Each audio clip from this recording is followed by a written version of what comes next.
Hey guys, so we just finished our lecture on photosynthesis and I wanted to give you a quick overview of some of the main steps that occurred. This is the class board at the end of our lecture for today, and this is a quick summary of what we talked about.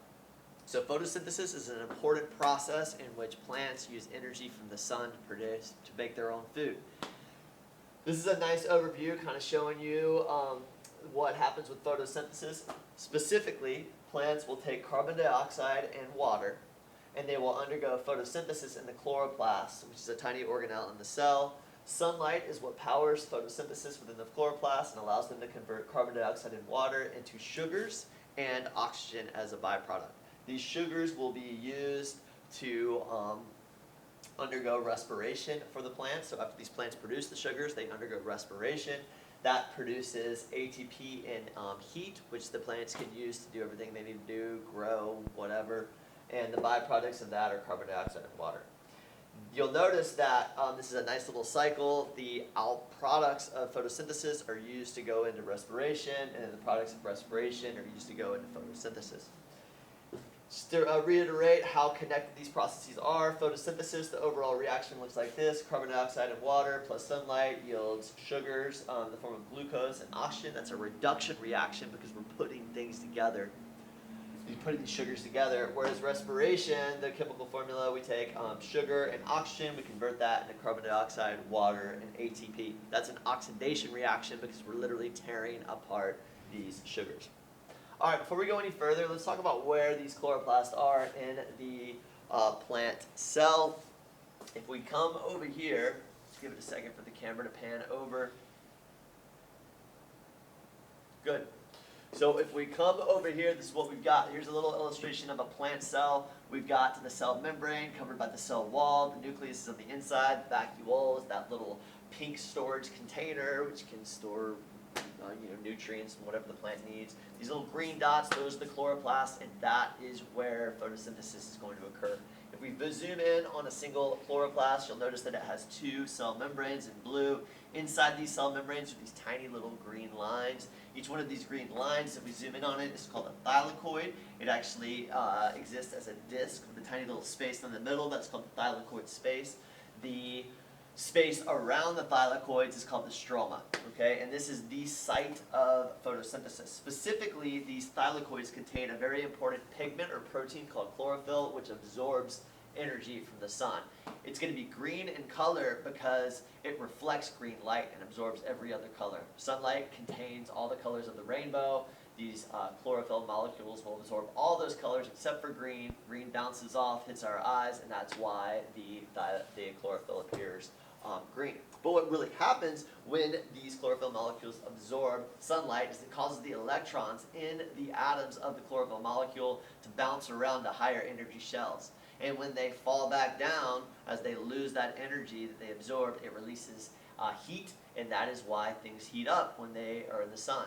Like if you wear a green t-shirt out in the sun, it heats up because all of those atoms in the molecules of the t-shirt, those electrons are bouncing up and then falling back down to their original shell, and that produces heat, causes the shirt to heat up. This is a really nice, slightly more detailed summary of what goes on in photosynthesis. Photosynthesis consists of two different parts. The light reactions happen first, the Calvin cycle happens second. In the light reactions, sunlight is what powers this first step, the light reactions. The light reactions are going to use water and sunlight to produce energy in the form of ATP and NADPH. These are energized molecules that will be used to power the second step, which is the Calvin cycle. One byproduct of the light reactions is oxygen. That's where the oxygen comes from photosynthesis. Now, this energy that was produced by the light reactions is going to be used to power the Calvin cycle. As a whole, the Calvin cycle is going to convert molecules of carbon dioxide, a one carbon molecule, into sugars, which are chains of carbon molecules. Those are the sugars that get utilized by the plant. Okay? So now let's step over here and let's talk about the light reactions. This illustration right here is kind of giving us an overview of the light reactions. What we've done is we've zoomed in on the thylakoid. These two little lime green lines represent the cell membrane of the thylakoid. This is the thylakoid space. This is the stroma. I want you to notice that we have these green photosystems, photosystem 1 and photosystem 2. These are collections of molecules that contain chlorophyll. So you've got a bunch of chlorophyll molecules in each photosystem. We know that chlorophyll is the one that's going to absorb sunlight. Here's what happens. Sunlight comes in, it's absorbed by these little green chlorophyll molecules. That causes the electrons in these chlorophyll molecules to start bouncing around. They gain so much energy, they start bouncing out of one chlorophyll molecule going into the next. They start bouncing all around until 2 electrons are so energized they actually bounce out of the photosystem 2 and enter into the cell membrane.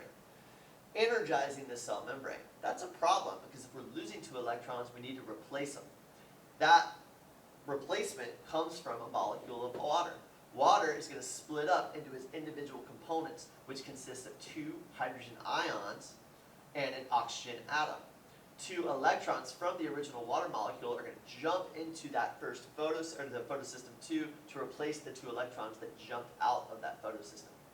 Now, before we get back to this photosystem, if we produce an atom of oxygen, we're going to do it a second time with another water molecule. So now we have 2 atoms of oxygen. Those are going to combine naturally to form oxygen gas. That's where the oxygen gas comes from when we talk about photosynthesis. Now, if we return back over here to the cell membrane, we've got these electrons that are super energized and bouncing around the cell membrane. It's actually going to bounce into a proton pump, which is going to energize this proton pump.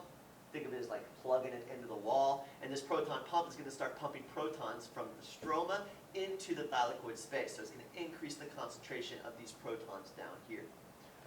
All right, as these protons increase in concentration, well, this is going to allow us to start producing ATP through a molecule of ATP synthase. The only way that these protons can leave the thylakoid space, they're so high in concentration here, they want to leave, is through ATP synthase. Every time a proton goes through, it causes this enzyme to spin. As it spins, it assembles a molecule of ATP from ADP and phosphate. This is how the light reactions produce a bunch of ATP as all of these protons get sent through ATP synthase. Let's return back over here to this electron that powered the proton pump.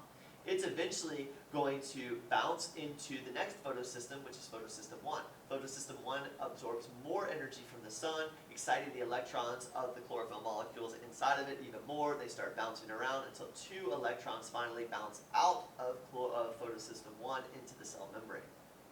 Right? That's not a problem because they're replaced by the 2 electrons that came out of the proton pump. But these 2 electrons are then going to power the next part of the system, which is NADP reductase. With a name like that, we know what it's going to do. It's going to reduce NADP into NADPH using the 2 electrons that just came out of photosystem 1.